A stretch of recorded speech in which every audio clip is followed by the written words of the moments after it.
Chelsea, she takes care of basically energy modeling our homes in the virtual world in a sense. So she's pre-analyzing what we've designed to determine what kind of energy consumption we are and to help guide us on things. And then quality assurance. So I'm gonna let Chelsea explain the process of what she goes through and why that's beneficial to the consumer.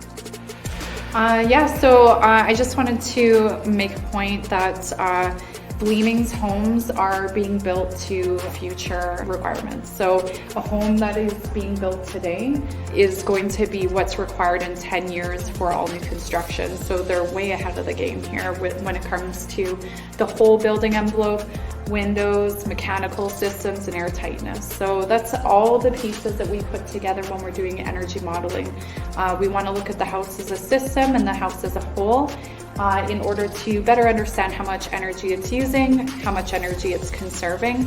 It gives us an idea of how comfortable it is and how durable it is, of course, using the Greenstone products. What we're doing here today is we're testing the house to make sure that it is meeting Carlos' expected air tightness requirements as modeled, and as well, at the end of the day, this project will be labeled and third-party certified to show the consumer that it is performing exactly as intended.